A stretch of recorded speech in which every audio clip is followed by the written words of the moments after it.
your first book came out when you were 23 years old, is that correct? I can't remember how old I was, but it seems like a long time ago anyway. Okay, right. And had you always wanted to be a writer?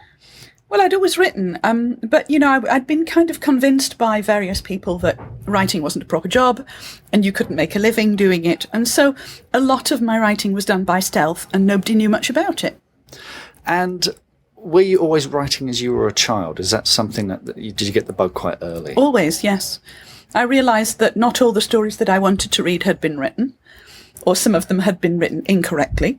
And so I thought, I'll do this, I'll rewrite them. I'll change stuff. I'll invent my own things. Now, your first book was The Evil Seed. It was a vampire novel. It was written mostly to annoy my mother, who disapproved of horror immensely and who wouldn't allow it in the house. And what was your feeling when you first got published? I mean, was it because it was quite a different industry back then? Everything seems to be an event these days. Was it something that kind of snuck out, or was it something that sort of... Oh, there was no budget. There was no promotion of any sort. I was still teaching full time. So yeah, the budget was like a book of stamps. We used to have those in those days, and it was just, but it was unadulterated joy for me. I didn't do a single signing. I didn't do anything like that. But just the fact that it was there on the shelves. I used to go to the one bookshop in my town where the book was on sale. There was one copy. And I would hang around to see if it had been sold. And I'd move it around and put it on shelves so you could see the rather bad cover. And the bookshop owner kept staring at me. And I assumed it was because he recognised me, but actually he thought I was stealing books. I used to be a bookseller. We used to have authors like you in all the time, so don't worry, it's well known. Your second book was Sleep, Pale Sister. What can you tell us about that? Well, I hadn't really found my voice until my third book, and The Evil Seed was a sort of gothic horror pastiche with vampires. And the second one was a sort of Wilkie Collins rip-off in I think 5 first-person narrator voices.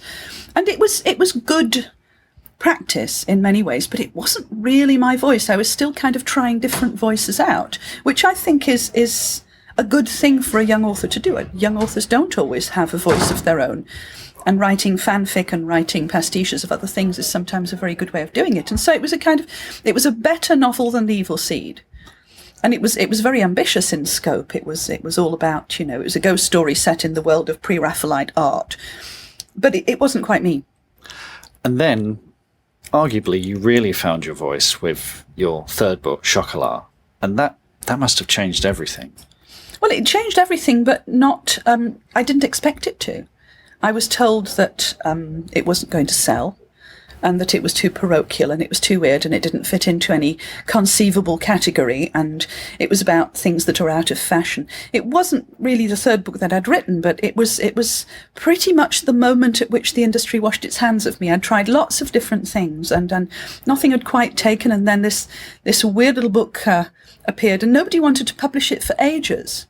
And when it eventually did get published, as a sort of afterthought, nobody really expected it to do that well. While you were writing it, did you think this is different, this is the one? I knew it was different.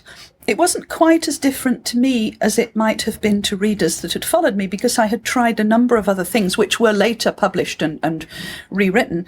But I realised that I'd reached a kind of pivotal moment where I'd stopped writing coming-of-age novels disguised as horror stories or fantasy, and I had started to write about other things that were important to me, things like being a parent and where I'd come from and my family and where they'd come from. And so I think I'd stopped looking inwards as much as I'd started looking outwards.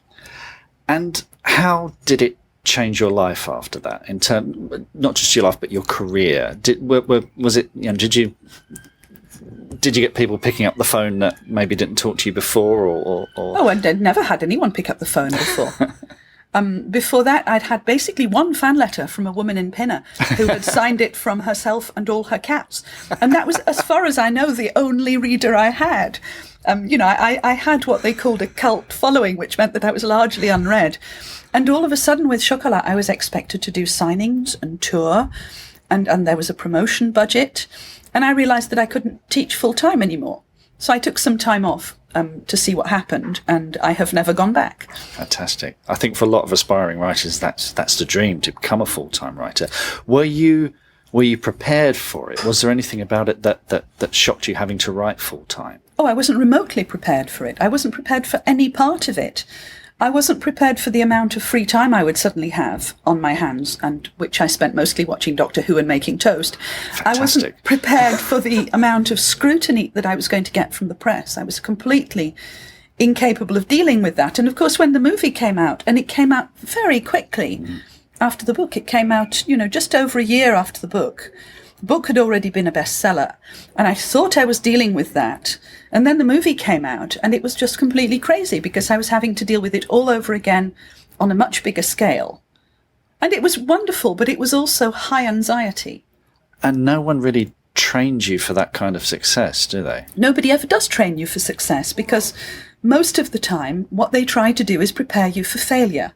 Nobody prepares you for success because nobody really believes that it's going to happen on that scale that quickly.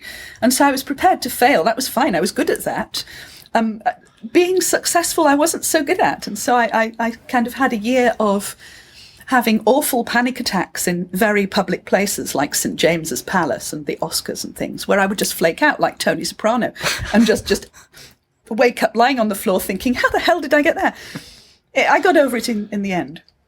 Now, looking back to the young Joanne Harris who wrote The Evil Seed, or before that, what advice would you go back and give to her now? I'm not sure she would have listened, which is a good thing. I think, I wasn't thinking about being published. I wasn't thinking about having a public or any kind of publication deal. I was just enjoying it. And I think the thing you have to do initially is not to write so that you can be a writer, but just write because you love writing. If you don't love it, nobody else is going to love it anyway. And the nebulous possibility of you ever being able to give up your day job and do it as a living is such an uncertain thing, and based on so many coincidences and combinations of luck and being in the right place at the right time, that you can't be certain of that. So whatever you do, if you don't enjoy the journey, then there is really not much point in doing it. Now, Chocolat's success probably, for a lot of people, it was their first encounter with you as a writer, and it may have fixed the kind of writer that you are in their mind. So when you come along and you write something like Runemarks, how does that, what kind of reaction did you get from people for a book like that? Well, I've had the same reaction with all of my new books. And now it's like 16, 17 books down the line, and I still get it every time. And there's always somebody who goes, wow, this is a departure. I've been doing different things all the time. I mean, the things that I do are linked thematically, and there are certain things that, in my view, make them not a million miles away from each other. But people who think very narrow kind of genre-based things about books tend to sometimes find it difficult when they find that I've written thrillers, that I've written, fantasy books. Basically, what I say is live with it. This is what I have done. This is what I will always do. I never promised that I would stay in one place. In fact, I pretty much promised that I wouldn't from the start, which is why it took me such a long time to get any sort of scrutiny, because if I had continued writing vampire novels, as they wanted me to, I would have been put in a vampire novel box. I would have been touted as the next Anne Rice, because everybody who wrote vampire novels was at the time, and I would have been thoroughly bored.